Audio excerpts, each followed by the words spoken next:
Boa noite, tudo bom com vocês? Eu sou a Fabiola Leão, anestesista aqui do Moriá, e hoje temos mais uma live do Moriá sobre osteoporose. Doenças muito frequentes, mas que nem sempre são bem compreendidas pela população geral.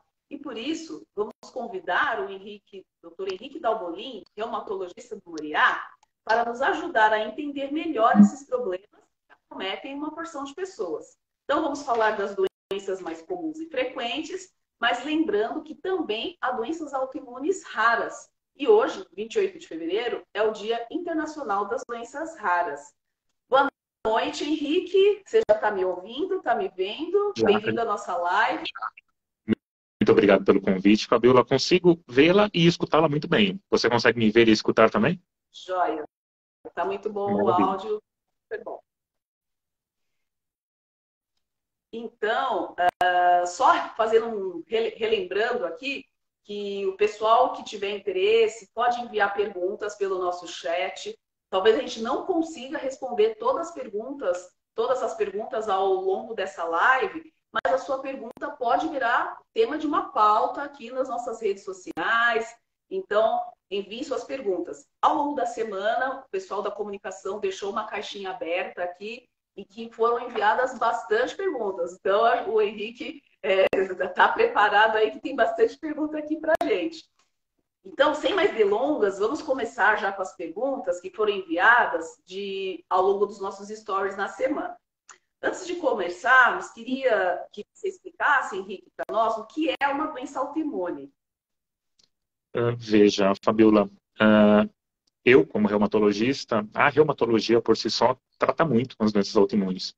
A gente escuta, vê na televisão, o paciente comenta com outra pessoa que conhece de perto, que fala que tem doença autoimune. Mas o que é a doença autoimune, né, Fabiola? Para o pessoal que nos assiste em casa, para o pessoal que está no celular nos assistindo, é muito importante entender que a doença autoimune é uma doença onde o nosso próprio sistema imunológico, ou seja, o nosso sistema de defesa, ataca o nosso corpo. Nosso corpo é composto por vários órgãos, vários sistemas, então, desde o cérebro até o pulmão, até o coração, até a pele, inclusive a tireoide, pode ser acometida por uma doença autoimune, onde o nosso corpo perde aquela capacidade de apenas atacar o que é estranho. Ele começa a atacar o que é nosso. Então, a doença autoimune, por definição, é o nosso sistema imunológico contra nossas próprias células, sistemas e tecidos. Legal. Aí, a primeira dúvida, propriamente dita, é sobre a osteoporose. Realmente parece ser uma condição que é bem prevalente e bastante pessoas apresentaram dúvidas. Chegou aqui para a gente perguntando quais os sintomas da osteoporose e quando pode acender um sinal de alerta para as pessoas que possuem osteoporose. Certo, Fabiola. Osteoporose é um assunto que eu particularmente gosto muito e gosto muito de conversar com o público sobre isso. A osteoporose é uma definição, principalmente, que indica que o paciente possui um risco alto de fraturas, principalmente nos próximos 10 anos. Existem várias formas da gente dizer que pessoas são portadoras de osteoporose. Pessoas que, por exemplo, tiveram fraturas ou que têm a densitometria com achados que digam que é osteoporose. Mas olha, Fabiola, que interessante. A osteoporose não dá sintomas, tá? O sintoma da osteoporose é quando a gente já tem a fratura. É quando a gente tem quando o osso quebra por uma queda ao dente ou até por um movimento que a gente não espera que tenha fratura. Por exemplo, levantar uma pessoa do chão ou levantar-se da cama ou fazer um esforço como, por exemplo, mínimo. Até mesmo uma queda, tá? Uma queda de própria altura, onde a pessoa tem uma quebradura, por exemplo, dos ossos do quadril, principalmente o fêmur, já é osteoporose. Ou seja, a osteoporose é um vilão completamente silencioso e assintomático. A pessoa pode ser portadora de osteoporose, ou seja, ter aquele osso com o maior risco de ter quebradura, e só descobrir que tem osteoporose quando já fraturou. Aí é tarde demais, né, Fabiola? Então, o ideal é que a gente consiga identificar precocemente, consiga identificar antes da pessoa quebrar os ossos ou ter a fratura, para a gente conseguir evitar que isso aconteça. Então, por isso que o tratamento da osteoporose é fundamental, mas o que é mais importante ainda é conseguir identificar precocemente que a pessoa tem osteoporose. Certo. Então, Henrique, você está me falando sobre identificação precoce, né? Aí alguém mandou uma pergunta aqui. Se tem uma idade média para apresentar a osteoporose ou para manifestar consequências ou sintomas da osteoporose? Uma excelente pergunta, agradeço para quem solicitou, das pessoas que nos assistem. Veja, a idade mais comum do aparecimento da osteoporose é justamente após os 55 anos de idade. Principalmente nas mulheres, que nas mulheres elas sofrem mais com esse problema de osteoporose, isso é mais comum depois da menopausa. O que é a menopausa? É o período que você fica 1 ano sem menstruar. Então, o pós-menopausa, devido principalmente à queda de alguns hormônios que a mulher naturalmente produzia até o momento da menopausa, é justamente aquela época de maior risco. Que, em geral, na maioria das mulheres, elas já estão na pós-menopausa depois de 55 anos. Então, digamos que a pós-menopausa é um fator de ouro. Mas não apenas isso, tá? Tem pessoas que também têm osteoporose por outras doenças ou, inclusive, por uso de medicações. E essas costumam ter osteoporose mais cedo. Mas se a gente for pensar que a gente está na população brasileira e que o grupo mais comum é justamente aquelas pessoas na pós-menopausa, a gente subentende. Mulheres depois dos 55 anos de idade são aquelas com maior risco de osteoporose. Certo. Ainda no tema osteoporose, perguntaram, doutor Henrique, a injeção para prevenir osteoporose é indicada em quais situações? Ótimo, excelente pergunta, tá? A osteoporose, ela tem inúmeras linhas de tratamento. Então, veja, a gente tem desde comprimidos, a gente tem desde injeções subcutâneas, ou seja, que vai na gordura, e medicações endovenosas, ou seja, que vão pela veia. É muito importante que a gente comece o tratamento da osteoporose a depender do risco daquele paciente. Se o paciente tem um risco muito alto de ter fratura, algumas vezes as medicações injetáveis, elas têm benefício de a gente começar precocemente. Por exemplo, medicações que formem mais osso.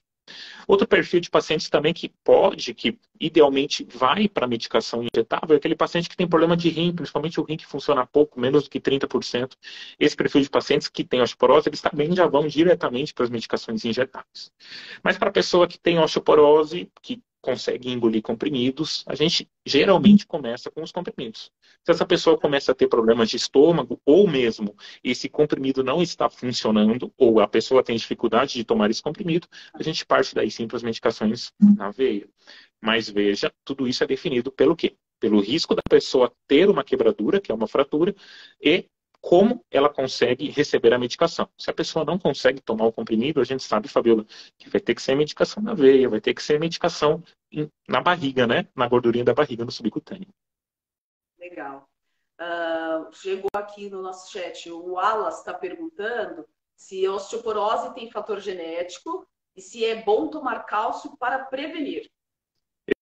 Excelente pergunta, tá? Todo mundo, tá?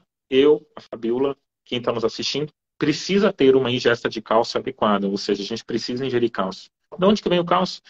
Não é muito difícil, tá? Leite, derivados do leite. Aí eu incluo queijos, tá? Iogurtes, esses iogurtes que a gente encontra no mercado mesmo. O ideal do ser humano é a gente ter uma ingesta mínima de 1.000 miligramas, ou seja, 1 grama de cálcio por dia. Isso é possível através, por exemplo, de um copo de leite e 2 fatias a 3 fatias de queijo, um copo de leite, 2 iogurtes por dia. Então, a ingesta de cálcio, seja pela alimentação, ou seja, leite e seus derivados, seja por comprimidos, é extremamente necessário em todas as fases da nossa vida. Então, sim, ter uma ingesta adequada de cálcio, seja por comprimido, seja pela dieta, é fundamental. Agora, a segunda pergunta da pessoa que está nos assistindo. Existe doença genética que pode levar à osteoporose? Existe, tá? A gente tem várias doenças que a gente chama que entram no grupo das osteometabólicas, que são doenças que acabam podendo evoluir com perda da massa óssea, que é o que a gente chama de osteoporose. Além disso, não apenas existe esse risco de ter uma doença do osso, existem outras doenças do nosso corpo que também podem levar à osteoporose. Por exemplo, a pessoa que tem artrite reumatoide, Fabiola, ela é uma pessoa de maior risco, inclusive tanto de fratura quanto de osteoporose. Até a pessoa que tem diabetes, ela inclusive tem um risco 50% aumentado de ter osso mais fraco e osteoporose do que a população em geral. Então veja que não é só doença genética do osso, até uma doença muito prevalente que nem o diabetes também aumenta o risco de a gente desenvolver osteoporose. Legal. A Lívia mandou uma pergunta aqui para a gente, Henrique, se o uso de omeprazol ou outros inibidores de bomba a longo prazo pode ser um fator de risco para o desenvolvimento da osteoporose? Certo. Essa é uma excelente pergunta, tá? Existe um grupo de medicações que estão associadas à osteoporose. Isso é muito importante de entender. As mais conhecidas que a gente lembra, principalmente, são algumas medicações que afinam o sangue. Além disso, o corticoide, tá? Até o corticoide que a gente toma, aquela prednisona que a gente toma, é uma medicação de extremo risco para desenvolver a osteoporose. Agora a pergunta é quanto ao omeprazol. Omeprazol, pantoprazol, medicações que a gente chama do grupo de inibidores de bomba. A gente sabe que no longo prazo isso pode fazer algumas modificações, principalmente na absorção de alguns nutrientes. Não que a medicação faça um efeito direto, por exemplo, que o corticoide faz, mas ele faz um efeito indireto, principalmente na absorção. E não apenas isso, já que a gente pegou esse pulo da osteoporose, eu vou falar para vocês também que a cirurgia bariátrica, tá? Ela também aumenta o risco de osteoporose. Por quê? Principalmente aquela cirurgia bariátrica que tira um pedaço do intestino, ela acaba absorvendo menos o cálcio e precisa de alguns tipos de cálcio específicos para serem ingeridos.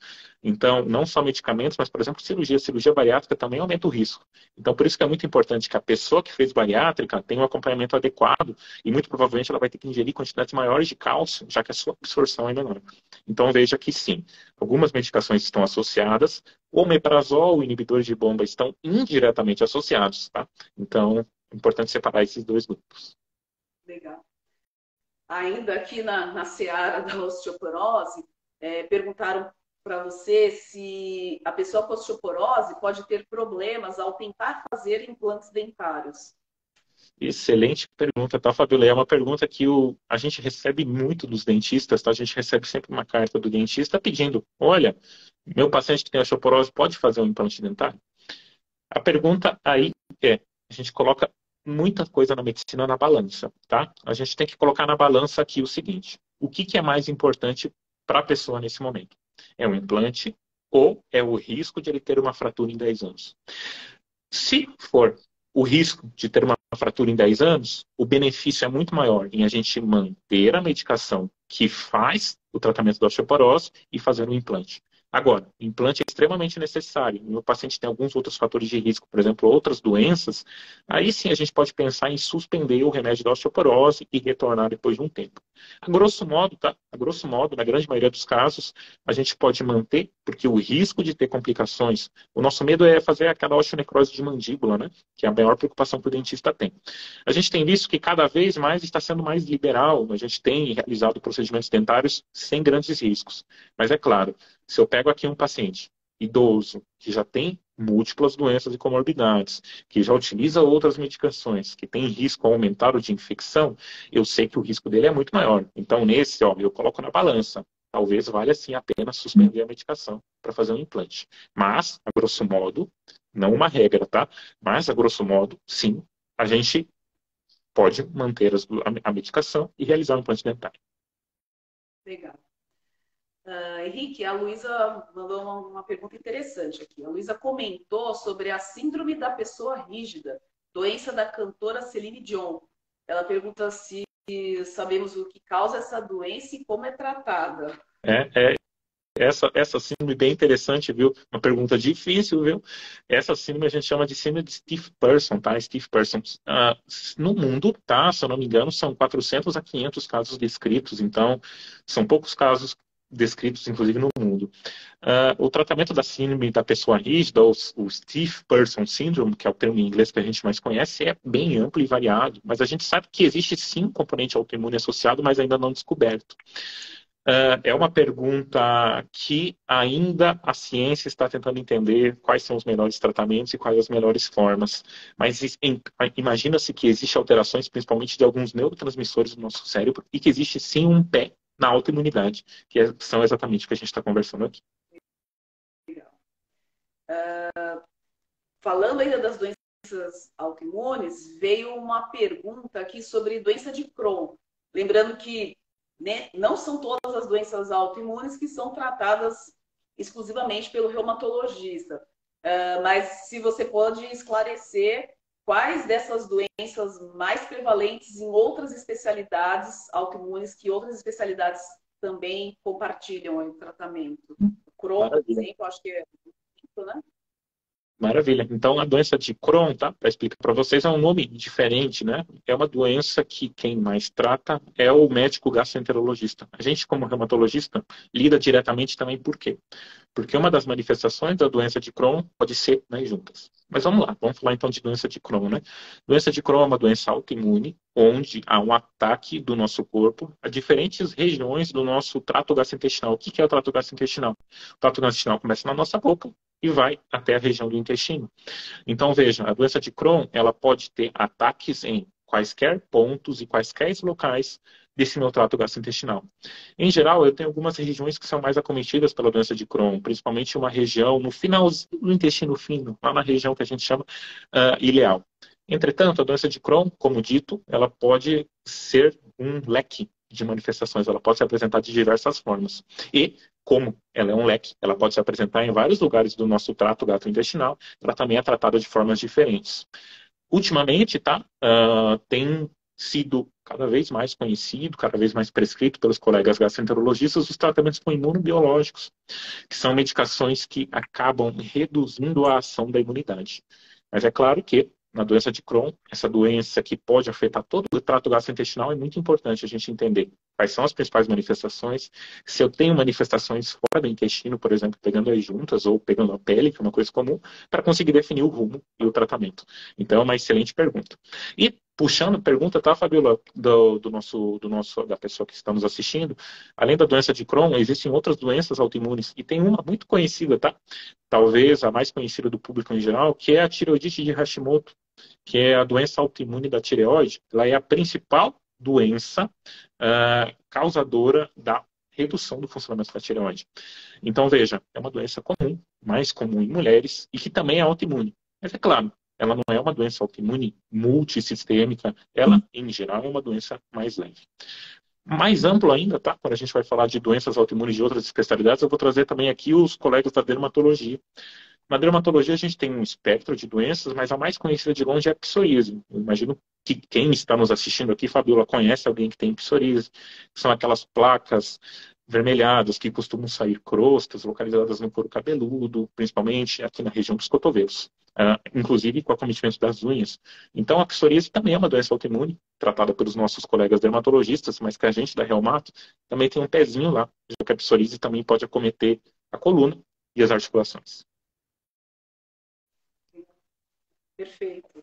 Eu me lembrei, você comentando aqui, eu me lembrei de uma que acomete, que é do meu interesse, da minha especialidade, que é a anestesiologia, o Sjögren, né? Porque pode limitar o acesso à via aérea, então, que é do meu interesse por conta do momento cirúrgico. O paciente que tem Sjögren vai para a cirurgia, pode ter limitação da abertura bucal, por exemplo, mas acho que é uma incidência menor também, E tratado por é muito, dermatologista. muito interessante, viu, Fabiola? Eu vou aproveitar e puxar esse assunto, né? Porque os colegas anestesiologistas na anestesia, a gente tem várias formas de doenças autoimunes que o anestesista também tem mudanças na sua abordagem. Uma delas é principalmente, a gente sabe que a síndrome de Sjögren por alterações principalmente na cavidade oral, a gente sabe que principalmente por ser cura pode ficar mais difícil, mas, por exemplo, a esclerose sistêmica, tá, que é rara, a gente tem em torno de 50 mil pacientes no Brasil, é pouco, tá? Isso, 50 mil é pouco, pode ter, devido a alterações de pele, principalmente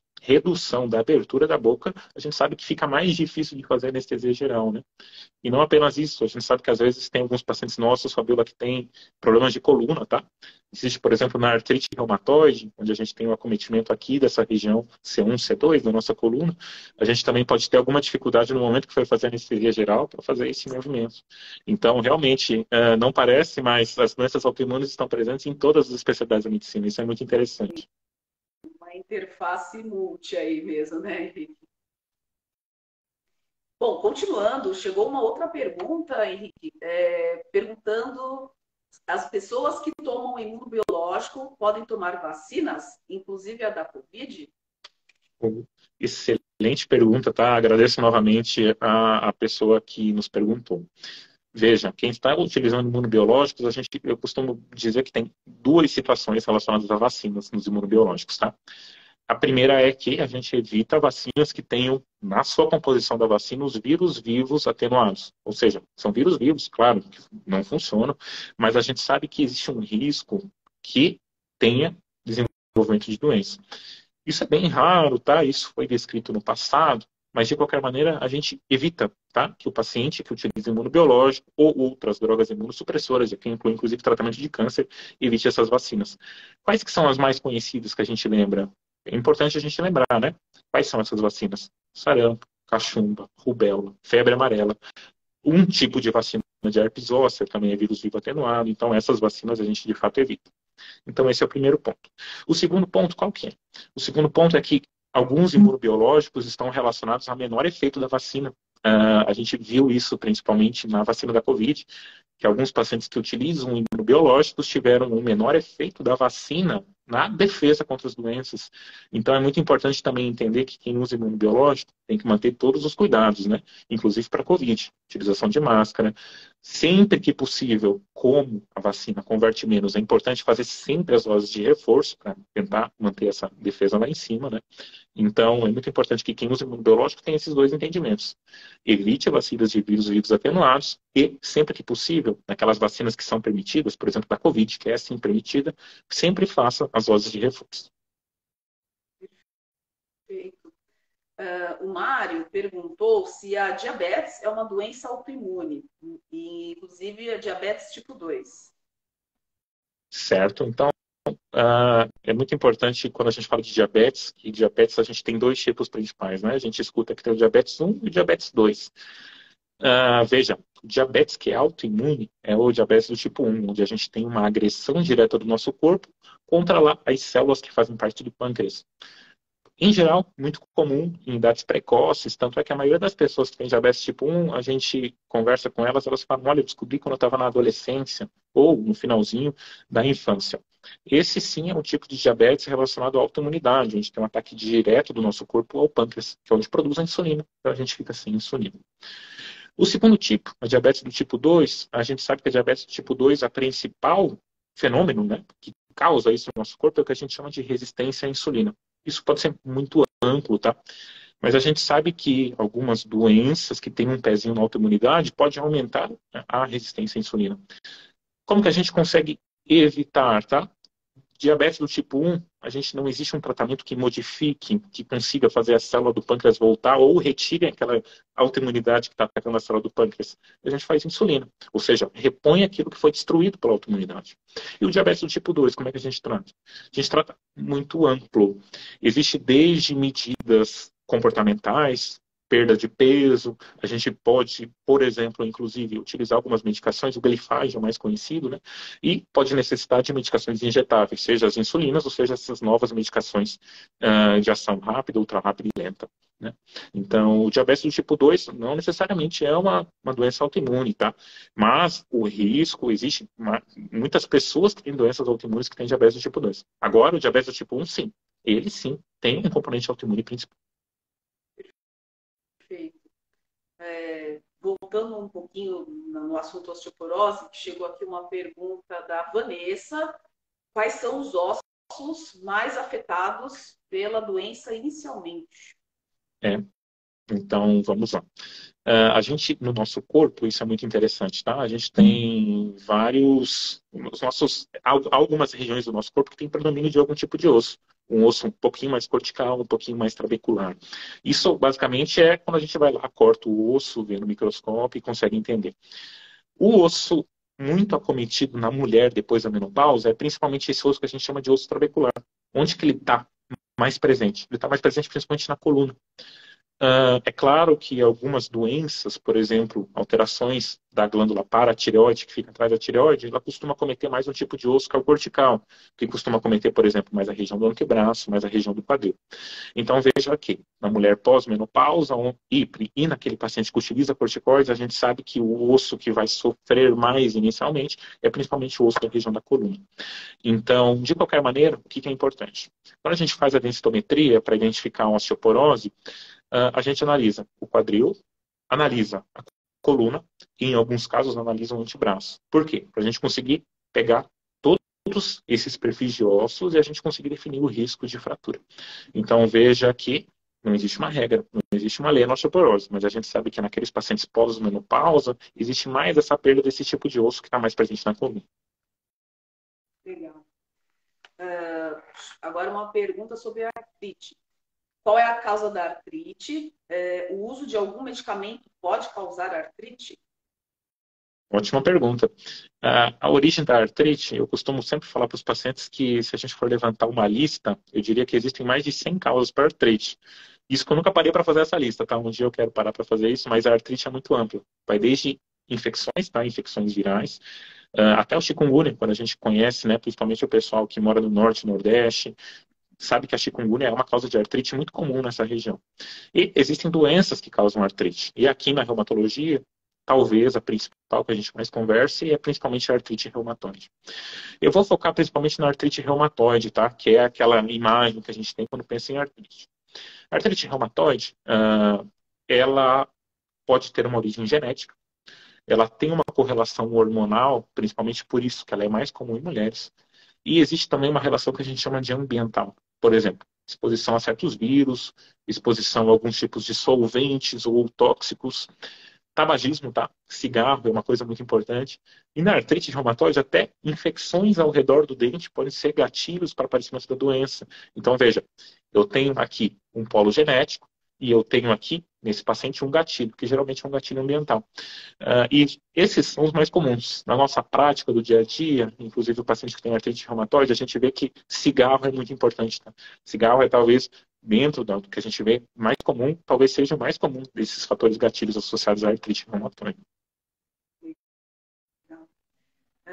Aí alguém fez uma outra pergunta aqui, que acho que o pessoal às vezes gera uma confusão entre artrite e artrose. Chegou a pergunta se a artrose também é uma doença autoimune. Então, certo. É muito importante na artrose, a gente tem alguns tipos de artrose, tá? Existe a artrose que a gente chama de primária e existe a artrose que a gente chama de secundária. A primária é aquela doença da própria articulação, ou seja, não existe nenhuma doença sobreposta que causou a artrose. A artrose apareceu por sobrecarga durante anos de vida, herança genética. A artrose, ela costuma pegar algumas regiões, principalmente. Ela costuma pegar a região da coluna, tanto aqui na cervical quanto na lombar. Gosta de pegar principalmente o joelho e gosta de pegar os quadris, além das mãos. Essa é a artrose primária, que é aquela artrose mais comum, tá? Que ela costuma aparecer ao avançar da idade. A gente sabe que quanto mais a idade chega, principalmente depois dos 80, 90, mais ela aparece. É justamente um mecanismo do nosso corpo que tem, sim, um componente inflamatório, onde o principal é, eu reduzo a minha cartilagem que recobre a minha junta, a minha articulação. Então, por isso, no momento que eu retiro a cartilagem, eu retiro um dos principais fatores de proteção. Então, por isso que dor e dificuldade de movimento são sintomas principais. Mas agora existe o segundo ponto, né, Fabiola, que são as artroses secundárias. Aí entram aquelas doenças autoimunes, tá? Então, por isso que doença autoimune pode estar associada à artrose, sim, mas principalmente às secundárias. A pessoa que tem artrite reumatoide, por exemplo, Fabiola, anos e anos sem tratar artrite reumatoide, ela vai ter dano para a cartilagem que está recobrindo, por exemplo, o joelho. Então, ela vai ter uma artrose, mas uma artrose secundária. Além disso, existem algumas regiões do nosso corpo que a gente não espera artrose, tá? Ou, pelo menos, não esperaria. Algumas regiões, por exemplo, como o cotovelo, como os ossos do pé, como o ombro. Então, nesses casos, a gente pensa, será que tem uma causa secundária para essa artrose? Então, a gente acaba investigando a doença autoimune. Então, veja que sim, pode existir correlação de artrose com doença autoimune, mas não obrigatoriamente. Perfeito. Bom, Priscila pergunta se é verdade que quem tem lúpus não pode tomar sol. Uhum. Então, Priscila, essa é uma pergunta interessantíssima, tá? A gente fala o seguinte, quem tem lúpus? O lúpus, existe uma correlação muito importante entre o lúpus e a exposição ao raio ultravioleta. A gente sabe que exposição solar acaba fazendo lesão de algumas pequenas células que ficam aqui na região da nossa pele, acabam expondo alguns componentes de dentro das células dessa pele e acaba aumentando o risco tanto de ter lúpus quanto de atividade de lúpus. Para quem já tem lúpus, nosso maior medo é se expor ao sol e abrir uma atividade de doença, ou seja, ativar a doença. Às vezes a pessoa está com a doença quieta, toma um torrão de sol e acaba abrindo a doença de novo. Esse é um gatilho muito bem conhecido. Então, a gente pede o seguinte, tá? A gente precisa proteger esse paciente que tem lúpus da radiação ultravioleta. Você sabe que no Brasil é muito difícil, tá? A gente tem radiação ultravioleta sempre, a gente é um país tropical. Então, utilize protetor solar, preferencialmente de 2 em 2 a 3 em 3 horas, ou quando vê que o corpo suou. Então é muito importante o protetor solar. E evitar, principalmente, a paciente que tem lúpus, o sol naqueles horários onde tem mais radiação. Por exemplo, naqueles horários próximos ao meio-dia. Se for tomar sol, a gente sabe, tenta evitar, mas se obrigatoriamente, por exemplo, precisa ir ao trabalho, evita de tomar sol naqueles horários que o sol é mais forte. E sempre, sempre, sempre usa protetor solar. Perfeito. Ainda no capítulo lúpus, perguntaram aqui se uma pessoa com lúpus pode engravidar. É. Essa é um mito, tá? Que a gente vai quebrar, viu, Fabiola? A gente brinca que a gente quebra vários mitos aqui nas lives e esse é um mito que a gente vai quebrar em conjunto. A pessoa que tem lúpus pode engravidar, sim, tá? É muito importante que a pessoa que tem lúpus que engravida, ela tenha a doença bem controlada, utilize doses baixas de corticoides e tenha, naturalmente, esteja em uso de medicações que sejam seguras para a gestação. A gente sabe que existem medicações, inclusive, que reduzem imunidades que são seguras para a gestação. Então, se essa paciente está bem do seu lúpus, está utilizando corticoides em doses mais baixas e, por exemplo, necessite utilizar imunossupressores, mas utiliza imunossupressores que são permitidos na gestação, a gente sabe que sim, é possível essa paciente engravidar. Qual é a dica da paciente com lúpus que quer engravidar que eu digo? Tenha contato muito próximo com o seu reumatologista, siga bem as orientações do seu reumatologista, faça o tratamento à risca, porque quando a doença estabiliza, é possível sim engravidar. O segundo ponto é, engravidei. E aí? Como é que eu faço? A gente sabe que o paciente que tem lúpus precisa ter um pré-natal mais próximo, tá? É importante analisar alguns autoanticorpos, que às vezes precisa associar algumas medicações. É muito importante que a paciente com lúpus, por exemplo, utilize a aspirina durante a gestação. É muito importante que, inclusive, ela faça alguns exames, principalmente no primeiro e segundo trimestre. Então, é importante que engravidou, não é nenhum fim do mundo. Siga o tratamento com o seu obstetra e com o seu reumatologista. Perfeito, perfeito. A Estela está perguntando aqui para a gente. Ela diz que eu tenho endometriose e fibromialgia. Algumas pessoas me dizem que o tratamento precisa ser feito com reumato e psicólogo. Eu tenho tratado com neuro. Devo mudar? Certo. Fibromialgia, quando a gente fala, focando agora na fibromialgia, principalmente que foi a pergunta da pessoa que está nos assistindo. Veja, a fibromialgia, ela depende de um tratamento muito amplo. Ela é uma doença ampla. A gente sabe que viver com dor, viver cansado, ficar sem dormir e ainda esquecer as coisas não é qualidade de vida. O que a gente precisa aqui é de qualidade de vida e controle de dor. Então, veja, se você trata a fibromialgia com um neurologista, é muito importante conversar. O neurologista, sim, é um médico importante e se você criou um vínculo com o seu reumatologista, com o seu neurologista, conversa com ele. Olha, o senhor acredita que seria interessante passar no reumatologista? Então é muito importante que, além de a gente escolher o especialista, você tenha um bom vínculo com o seu médico. Confie no seu médico. Se você tem um bom vínculo com o seu neurologista, sugira. Olha, será que vale a pena passar por um reumatologista? E o segundo ponto aqui é terapia, né? A gente sabe que a terapia, principalmente aquela terapia guiada por metas, tá? Aquela terapia que a gente chama de cognitivo-comportamental, que alguns psicólogos fazem, ela inclusive é um dos principais tratamentos da fibromialgia. Porque lembra, que eu comentei, a fibromialgia ela é um grande amplo, né? Ela é uma doença que precisa ser abordada de várias frentes. Então, sim, a terapia com psicólogo é sim parte do tratamento da fibromialgia e deve andar junto, tá? Precisa, inclusive. Perfeito. Chegou uma outra pergunta aqui que eu estava ansiosamente aguardando. Eu tinha estranhado que ninguém tinha perguntado ainda. Tati pergunta se você poderia falar sobre como se faz o diagnóstico de febre reumática. Certo, o diagnóstico de febre reumática. Febre reumática, a gente costuma dizer que é uma doença que, ainda bem que no Brasil está sumindo, tá? Hoje, se a gente pega reumatologistas de gerações mais novas, principalmente depois da década de 80 e 90, quando as penicilinas, principalmente o benzetacil, se tornou mais disponível, a gente viu que se evitou. Veja, a febre reumática tem algumas manifestações. São manifestações neurológicas, manifestações cardíacas, manifestações de artrite. Mas a gente precisa identificar, então, esses polos, principalmente da febre reumática, e entender se teve correlação temporal, principalmente com infecção de garganta. Hoje em dia, quando a gente vê uma suspeita de febre reumática, eu sou bem sincero em falar que dificilmente é uma febre reumática, tá? Como a gente tem tanto acesso aos antibióticos e como é identificado precocemente, a gente vê muito pouco. Eu, por exemplo, vou falar a verdade, tá? A gente quanto nos dedos, quando as febres reumáticas agudas eu vi. O que a gente vê, tá? E principalmente hoje em dia, é aquela pessoa que faz Benzetacil de 21 em 21 dias há 30, 40 anos. No passado, principalmente, a gente sabe que quem tem problema de algumas válvulas do coração, no Brasil, uma das principais causas, se não a principal causa, é ter tido febre reumática lá na adolescência, na infância, no início da fase adulta. E ali eu tenho uma sequela do meu coração. Então, se eu tenho uma sequela do meu coração da febre reumática, ou seja, tive quadro de febre reumática anos atrás, é muito importante fazer o Benzetacil, por quê? Eu não quero dar o risco de ter uma nova infecção de garganta que tenha o risco de piorar ainda mais o meu coração. Então, por isso que acaba fazendo Benzetacil. O Benzetacil não vai ser um tratamento. O Benzetacil vai ser uma forma de evitar que você tenha contato com as bactérias que podem desencadear a febre reumática. Então, veja que a gente tem aqui de novo, Fabiola, 2 pontos, tá?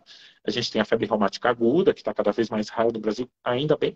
E a gente tem aqueles pacientes que tiveram febre reumática e ficaram com sequelas, principalmente cardíacas. Então, esse é o grupo principal.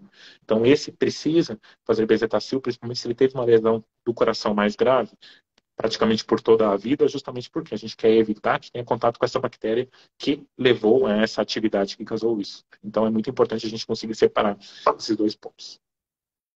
Perfeito, perfeito. Bruna faz um comentário e uma pergunta.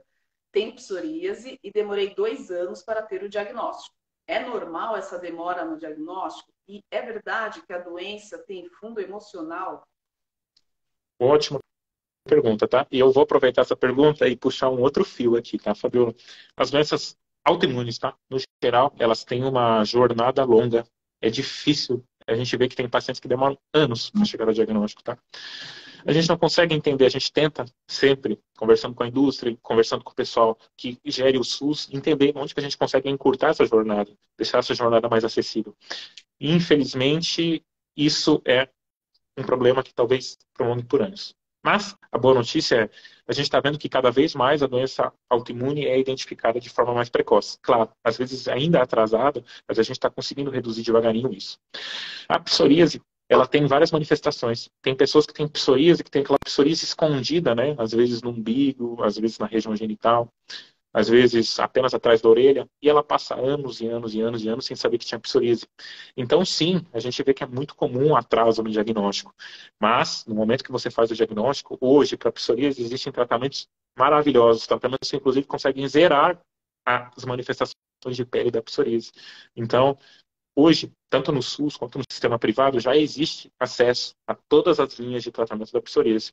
Então, realmente, eu digo, psoríase, hoje, demora um pouco para identificar assim, mas uma vez identificado, o tratamento a gente sabe que é muito adequado. O problema, a maior dificuldade que a gente tem, principalmente como reumatologista, é quando a gente pega aquela pessoa que tem anos de psoríase e essa psoríase já teve acometimento das juntas com sequela. Em torno de 30% dos pacientes que têm psoríase de pele pode ter acometimento das juntas e esse acometimento pode ser inclusive destrutivo. Então, essa é a nossa preocupação que a gente vê com quem tem psoríase na junta. A psoríase de pele, ela costuma ter uma excelente resposta ao tratamento. E, ainda bem, a medicina está cada vez crescendo, cada vez tendo mais tratamentos para psoríase. Então, tanto para a psoríase de pele quanto a das juntas, a gente está ainda bem evoluindo muito, Fabiola. Que bom, que bom. Chegou um complemento aqui de pergunta sobre a febre reumática. Will pergunta se a febre reumática é um episódio passageiro ou se o paciente pode apresentar o quadro novamente. Você já comentou um pouquinho sobre. Isso. Inclusive, pode estar, a febre reumática, a gente pode ter mais, a gente chama de surto de febre reumática, né? O paciente pode ter mais de um surto de febre reumática durante a vida. E imagina, a pessoa teve lá na década de 70 um surto de febre reumática que causou um dano no coração. Se a pessoa tem um novo surto de febre reumática, o dano no coração pode ser maior ainda. Então, por isso que a gente faz o Benzetacil, para evitar que esse surto apareça. E o que é que causa o surto de febre reumática? É o contato com aquela bactéria que causa dor de garganta. Pode também ter uma bactéria que causa lesão de pele, que são bactérias muito próximas, até de mesmo nome, mas o principal é aquela de infecção de garganta. Perfeito. Perguntam aqui se é possível a pessoa se curar da artrite reumatoide. Olha, Fabiola, ótima pergunta. Eu costumo sempre traçar um paralelo com os pacientes de que a artrite reumatoide é uma doença crônica, tá? Esse nome traz, infelizmente, um peso, né? Imagina, eu falo para você, Fabiola, que você tem uma doença crônica que provavelmente vai ficar para toda a vida. Sim, é pesado. Entretanto, a gente sabe o quê? Artrite reumatoide é uma doença crônica que não existe um tratamento que cure, tá? Mas existe um tratamento que costuma, e na maioria dos pacientes, controla bem os sintomas, tá? Então, o paciente vai ficar por longos períodos em uso da medicação, é muito importante ele aderir às medicações, tá? Senão, se a pessoa não adere, não usa os remédios corretos, é cada vez mais difícil de conseguir controlar a artrite reumatoide. Então, é uma doença que não existe um remédio que fala assim, você está curado. Não existe. Mas existem medicações extremamente modernas e cada vez mais medicações estão aparecendo que fazem um ótimo controle de doença e, além disso, além de controlar a doença, elas evitam que a artrite reumatoide traga deformidades. Perfeito. Outra pergunta sobre a artrite reumatoide: se o paciente com dedos tortos em decorrência da artrite pode operar as mãos para recuperar os movimentos? Certo. Então, a artrite, lembra? A artrite reumatoide, principalmente, outros tipos de artrite também, elas podem ser deformantes, tá? A gente, no passado, principalmente, Fabiola, quem tinha artrite reumatoide na década de 70, 80, são pessoas que hoje já estão na faixa dos seus 70 anos de idade, são aquelas pessoas que têm mais deformidades. A gente vê as mãos tortas, principalmente, vê, às vezes, deformidade. Existe também artrite na criança, artrite que a gente chama de juvenil, que também, quem nasceu na década de 70, 80, que tinha essa doença, tem mais deformidades, às vezes, inclusive, não teve ganho de estatura, não cresceu. Mas veja, primeira coisa, tá? A gente quer evitar que essa deformidade chegue. A gente está em 2023, a gente tem 13 linhas de tratamento de artrite reumatoide disponíveis apenas no Sistema Único de Saúde, no SUS, onde qualquer pessoa pode ter acesso. Esses tratamentos são tão, mas tão eficazes que eles conseguem reduzir e controlar a doença e evitam que essas deformidades virem. Então, a primeira coisa é, eu não quero nem que a deformidade exista, tá? Eu quero controlar esse ponto para a deformidade não chegar. Agora vamos para o segundo ponto. E a pessoa que já tem a deformidade? Aí é uma pergunta um tanto quanto difícil, tá? Porque cada deformidade é uma, cada pessoa é uma. Às vezes a pessoa tem 75 anos de idade, diabetes, pressão alta, tem arritmia, tem doença do coração e tem a deformidade em mãos que quer operar. Mas às vezes, será que o risco dessa cirurgia não é muito maior do que o potencial benefício em a gente melhorar essa amplitude de movimento da articulação? E tem um segundo ponto também importante, Fabiola. A gente sabe que existem algumas articulações que elas, principalmente em doenças de longa data, que elas ficam, entre aspas, fundidas, tá? Então, o principal tratamento que a gente faz aí não é nem para reduzir a deformidade. Às vezes é para fazer um tratamento que a gente chama de artrodese para controlar a dor. Então, veja, não é nem para deformidade, a gente está fazendo um tratamento para controlar a dor. Agora, se é uma deformidade de uma única articulação, muitas vezes uma deformidade que está atrapalhando, por exemplo, o cotidiano, o dia a dia. E é um paciente jovem, tá? É um paciente que não tem comorbidades, talvez sim valha a pena. Mas na grande maioria dos casos, o que a gente quer? A gente quer, primeiro, que essa deformidade não exista, tem tratamento para isso. E o segundo ponto é, se a deformidade existe, a gente vai colocar muito na balança para ver qual o real benefício da cirurgia. Então, maravilha. É uma ótima pergunta, inclusive. E complementando, perguntaram se a artrite só dá nas mãos ou pode afetar outras partes do corpo. Maravilha. O mundo das artrites é tão bonito e tão legal que a gente sabe que tem tipos de artrites que acometem mais, por exemplo, as articulações das mãos. Existem tipos de artrite que acometem, por exemplo, joelho, tornozelo. A artrite pode acometer qualquer articulação que tenha, que a gente chama de membrana sinovial, tá? Que é, enfim, um componente anatômico que não é importante agora. Mas, então, entendo que a grande maioria das articulações do nosso corpo podem ser acometidas por artrites. A gente pensa que não, tá? Mas, por exemplo, até a articulação temporomandibular, em quem tem artrite reumatoide, costuma ser acometida no começo. Às vezes, até a articulação cricoaritenoide, que fica aqui na região da garganta, pode ser acometida pela artrite. Então, veja, é extremamente amplo. A artrite pode sim acometer muitas e muitas articulações do nosso corpo. Oi? Oi? Oi, Fabiola, consegue me escutar? Deu uma falhadinha, mas agora estou ouvindo. Maravilha, tranquilo. Não estou ouvindo. Está ouvindo? Sim. Então, realmente, Fabiola, a artrite, agora vamos falar específico de cada artrite, né? Por exemplo, a artrite reumatoide é uma doença comum, tá? A gente tem em torno de hoje, em torno de 3 a 4 milhões de brasileiros que têm artrite reumatoide. Essa artrite adora, tá? Começar pelas pequenas articulações das mãos e ir subindo, principalmente os punhos. Então, sim, tem artrites que preferem algumas articulações do que outras. Então, sim, Idealmente, todas as articulações podem ser acometidas, que tenham essa membrana sinovial, mas alguns tipos de doença preferem umas juntas do que as outras. Então, basicamente, essa é a resposta. Perfeito. Então, estou perguntando aqui para você, Henrique, se o FAM positivo é o único indicativo de que a pessoa tem lúpus. Vamos lá, então. Essa é uma pergunta muito, mas muito interessante, tá? A gente sabe que o exame de FAM, o que que é? O exame de FAM é uma sigla para fator antinuclear. Ele é um exame que identifica e é como se fosse um exame que ele consegue nos direcionar para a autoimunidade. No lúpus, a gente sabe que 99% dos pacientes com lúpus têm FAM positivo, tá? Mas a gente tem que olhar com calma. Não é porque eu tenho FAM positivo que eu tenho lúpus. O lúpus, ele não é apenas o FAM. Eles são as manifestações clínicas e alteração de outros exames laboratoriais. Então, veja, se eu tenho FAM positivo, não tenho necessariamente lúpus. Mas 99% das pessoas, principalmente aqueles de lúpus de início mais recente, têm FAM positivo. Então, veja, eu nunca cheguei a calcular, tá? Mas conversando com colegas, cerca de 8% das consultas que a gente recebe no nosso consultório do reumatologista são por FAM positivo e mais nada. A gente identifica como é o padrão desse FAM, é muito importante. O FAM tem vários padrões, são quase 30 padrões de FAM que a gente tem. Identifica, é um padrão de FAM que sugere lúpus ou não, é um padrão de FAM que às vezes está associado até à doença da tireoide, às vezes hipotireoidismo pode ter FAM positivo, ou se é um FAM que ele só está positivo e não significa doença. Então veja, é muito amplo. O FAM, por si só, ele não necessariamente diz que doença você tem. O reumatologista, idealmente, precisa ver esse paciente, identificar, para ver se ele tem outros exames alterados e se ele tem clínica, ou seja, ele apresenta sintomas e sinais de outras doenças. Perfeito. Só mandar um abraço aqui para todo mundo que está acompanhando a live. Estamos tentando acompanhar aqui o ritmo das perguntas, que o conteúdo está fantástico, fantástico. O Henrique é uma enciclopédia em pessoa. Mandar um abraço especial para o Marcelo Barbosa, que é um paciente querido aqui do Moriá, que está acompanhando a gente, sempre acompanha todas as lives. Quem estiver acompanhando, compartilha aí com os colegas, porque é uma live muito rica. E amanhã essa live já vai estar no canal do YouTube do hospital também, para quem não pôde assistir ao vivo. Maravilha. Tem mais perguntas aqui, Henrique, ainda dá? Opa, a gente está aí para isso, viu? Perguntaram se vasculite é uma doença muito comum e quais são os sintomas. É um pouquinho ampla a pergunta, né?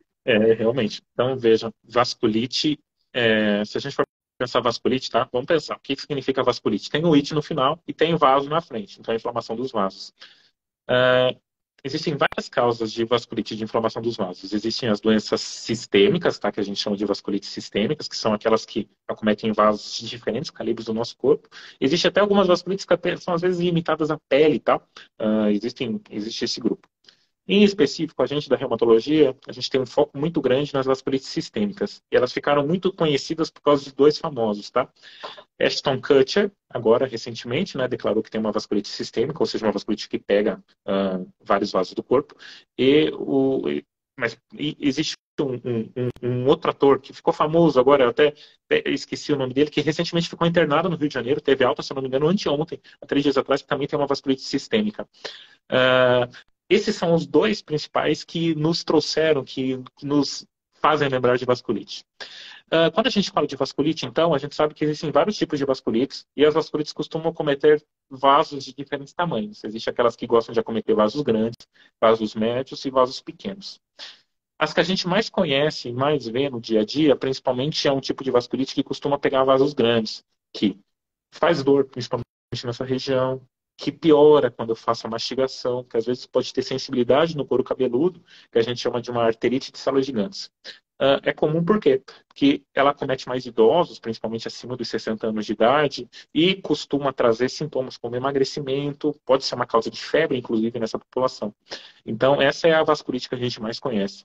Existem outras vasculites raras, que nem a do Ashton Kutcher, que são vasculites raríssimas, tá? Que, inclusive, a gente quase não pensa muito. Quando pensa é porque chegou por exclusão.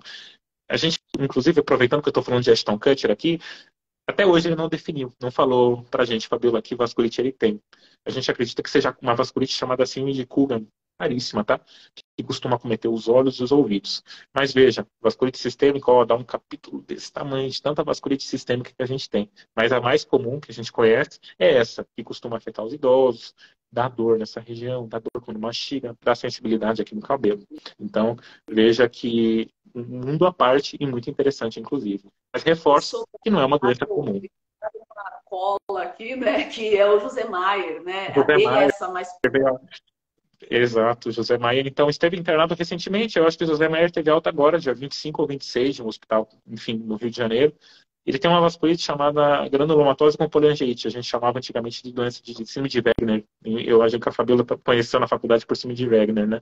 Sim, Então, esse também, José Wilker, ficou famoso agora, uma internação recente, por causa de vasculite. legal, legal. É um baita capítulo aí nos tratados de reumatologia, né?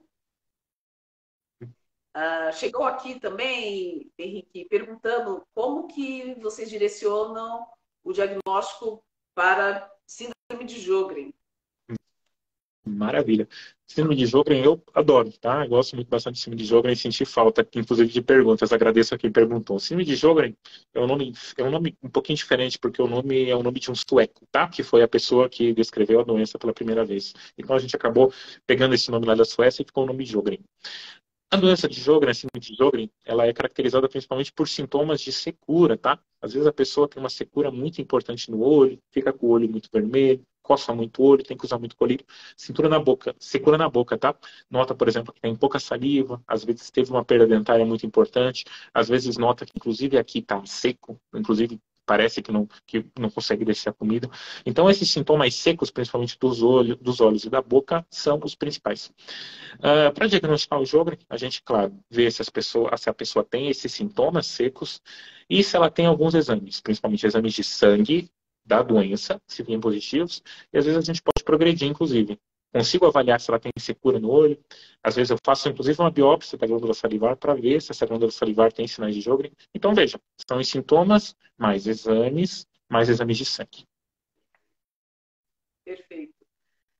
Então, agora eu vou fazer uma pergunta para você, puxar a sardinha, né? Porque aqui eu estou como representante do corpo clínico, né? Fabiola como representante do corpo clínico. Agora eu vou fazer uma pergunta, eu, Fabiola, anestesista, que eu tenho anestesiado algumas pacientes retirando a sua prótese de silicone. Uhum. Então, a coisa da síndrome ásia, a doença de silicone, isso é uma doença autoimune, não é? E algumas pacientes acaba sendo meio que um diagnóstico de exclusão, e aí vem, retira a prótese e melhoram muito, elas têm melhora, né? A gente acompanha depois. Como que vocês, reumatos, pensam isso da síndrome ásia, doença de silicone, enfim? Maravilha. A síndrome AJA, só para explicar para quem está ouvindo, é uma sigla, né, para autoimunidade induzida por adjuvantes. O que é o adjuvante, tá?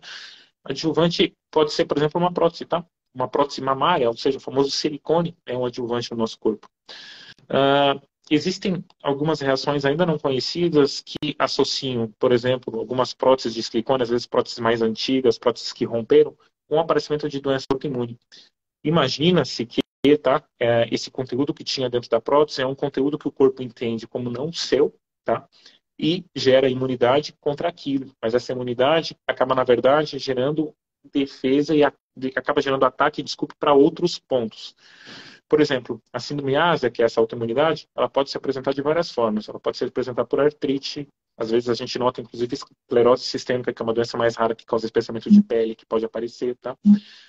Existem alguns pacientes que vêm para a gente no consultório do reumatologista com fibromialgia, tá? Mas fibromialgia não entra tanto nesse polo de autoimunidade, então a gente acaba não entendendo como sendo tão relacionado à síndrome. Na maioria das vezes, Fabiola, a gente vai por exclusão, tá? Tenta identificar as etiologias mais comuns, por exemplo, se eu tenho artrite, eu tento buscar primeiro o que é mais comum para aquela faixa etária. Às vezes a paciente tem lúpus, tem Sjögren, tem artrite. Tem artrite reumatoide, por exemplo. Tento fazer o tratamento. Agora, por exemplo, quando eu não consigo ter melhora, às vezes a prótese de silicone, principalmente nesses pacientes que fizeram a prótese de silicone há anos atrás, quando a gente tinha prótese que não se sabia quanto a segurança biológica delas, pode ser o caminho, tá?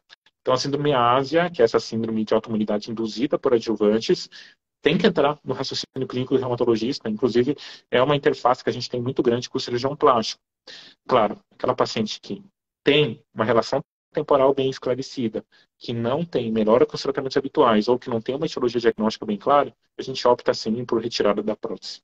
Existem casos, inclusive, que a gente acompanha, Fabiola, olha que interessante, que a gente vê melhora completa e total das manifestações autoimunes após a retirada do adjuvante, que é a prótese mamária, que é a mais comum que a gente conhece.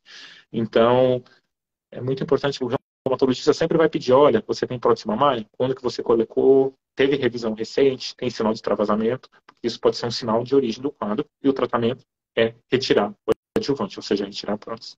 Perfeito, perfeito. Voltando aqui no lúpus, perguntaram se lúpus é uma doença hereditária.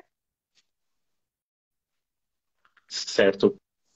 Lúpus pode ser, sim, uma doença hereditária, tá? A gente tem, quando a gente vai estudar a origem do lúpus genética, vocês vão ver que tem uma origem gigantesca, assim, tem várias possibilidades genéticas de aparecimento do lúpus, e sim, pode ter uma correlação genética. Tanto é que quem tem um conhecido com lúpus, é muito importante até pedir, tá? Em geral, tem outras pessoas da família com lúpus. Por exemplo, a pessoa X tem lúpus, mas a tia tem lúpus, a avó teve lúpus, a prima tem lúpus. Então, sim, existe uma força genética, de herança genética muito importante no aparecimento do lúpus. Legal. Não teve nenhuma pergunta, mas essa eu vou fazer também. Esclerodermia é uma das autoimunes também? Maravilha. É sim, tá? A esclerodermia entra no nosso polo aqui de doenças tratadas pelo reumatologista. Ela pode ser só limitada à pele, tá? Quando eu tenho, por exemplo, um espessamento localizado. Ou ela pode ser sistêmica, tá? Quando tem acometimento, principalmente com fibrose de outros órgãos, tá? Então, sim, ela é uma... Na verdade, a esclerodermia, ela tem um acometimento vascular e um comprometimento autoimune. Então, é a balança desses dois. Mas, sim, a gente acaba seguindo e tratando, é o reumatologista, junto com o dermatologista, em alguns casos, que acompanha e trata, porque tem esse pezinho na autoimunidade. Tanto é que o tratamento, tá? Além das medicações, por exemplo, quem tem aquela mão que fica pálida, roxa e depois fica vermelha, utilizar medicações que aumentem o fluxo de sangue, ou seja, a gente está aqui trabalhando o fluxo de sangue, e medicações também que controlam a imunidade. Por exemplo, se eu tenho a pele muito espessa, eu posso ter que precisar usar um imunossupressor. Perfeito, perfeito. Tá muito interessante, é um compêndio de conhecimento aqui, acho que foi muito proveitoso para toda a nossa audiência, para quem pôde ver ao vivo, para quem vai assistir depois, que ficou um arquivo de conhecimento incrível. Eu queria primeiro agradecer mais uma vez o convite do Departamento de Comunicação, a Estela, a Mirtes e a Carla pelo convite, pela confiança de me dar essa missão de fazer, intermediar, né, essa live. É uma honra e um prazer mais uma vez estar aqui. A todo mundo que tem um pouquinho do seu tempo para assistir, prestigiar a nossa live, muito, com certeza, tenho certeza que todos lucraram muito, muito conhecimento de primeiríssima qualidade aqui com o Henrique, muito atencioso, querido. E amanhã essa live já vai para o canal do YouTube, lá para a nossa biblioteca de lives. Tem muita coisa boa lá, quem não conhece, dá uma olhada lá, que tem muito, muito conhecimento dos nossos médicos todos aqui do Corpo Clínico. Então, eu gostaria de agradecer. Vou passar a palavra para o Henrique. Maravilha. Fabiola, quero primeiro te agradecer, tá? Muito obrigado pela mediação dessa nossa live, agradecer muito pelas suas perguntas, agradecer para quem está assistindo, tá? As pessoas que têm nos acompanhado no Instagram. A gente teve uma participação muito, muito boa, muitas perguntas, quero agradecer a todos aqui. E agradecer também, por fim, principalmente Mirtes e Estela, que são as pessoas que fazem essa parte de mídias aqui de uma maneira fantástica e excepcional aqui no Hospital Moriá. E, claro, sempre agradecendo ao próprio Hospital Moriá, né, que nos forneceu a estrutura, que nos fornece esse canal e que é um exemplo de assistência aqui em São Paulo. Muito obrigado a todos. Perfeito. Obrigada, boa noite e até a próxima. Até a próxima. Tchau, tchau para todo mundo.